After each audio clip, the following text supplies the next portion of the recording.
Hello my friends, it's Danny, and today I'm showing you how to make popcorn. Now this is an easy stovetop recipe that is super simple to make and definitely more nutritious than most brands of popcorn that you're going to find at the grocery store. Homemade popcorn is definitely a tradition in our house. Almost every weekend we will make a nice big pot. We've been making it on the stove for years, and then we'll all cuddle up on the couch and watch a movie together.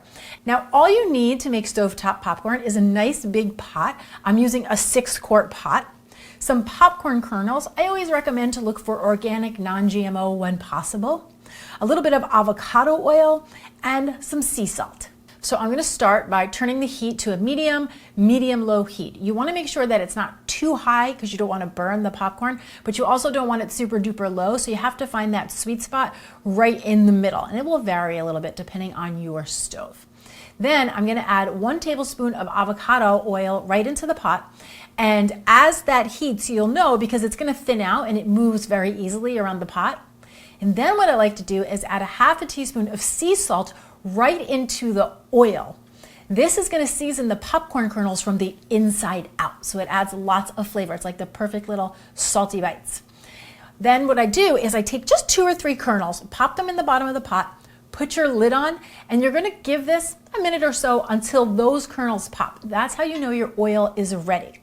Then I'll add the rest of my popcorn in. I'm adding 3/4 of a cup of the popcorn kernels. You really just want it coating the bottom of the pot. Give it a little shake and take it off the burner for 30 seconds. What this does, it allows all of the popcorn kernels to A, have a nice light coating of that oil, and B, come to the same temperature so that when I put it back on the stove, they all start popping together.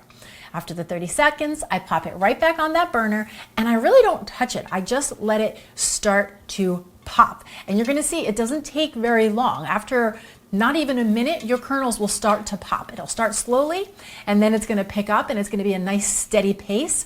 What you're going to notice after just a couple minutes is the pace of the popping is going to slow down, and then it's going to sound kind of like a single pop here and a single pop there, and that's when you want to take the pot off the stove. So I just shut the heat off, and I'll move the pot to another burner, and you'll notice there may still be a couple of random pops as the popcorn finishes popping, but for the most part, the popcorn is done. I usually just serve it the way it is. Sometimes we'll give it an extra little bit of salt over the top. You could, of course, add a drizzle of butter, a little olive oil, salt and pepper, garlic powder, whatever you like on your popcorn. Now would be the time. And then you're ready to transfer it into your bowl and enjoy. And what I love about it is that you get to be in control of all of the ingredients. So if you have never tried this technique before, I highly recommend giving it a go. I really believe you're going to be shocked at just how easy this is to do and at how quickly it comes together. Thanks so much for watching. I'm Danny Spees, and I'll see you back here next time with some more clean and deliciousness. Cheers! Cheers! Cheers! Ah! Cheers! Cheers! Oh! Double cheers.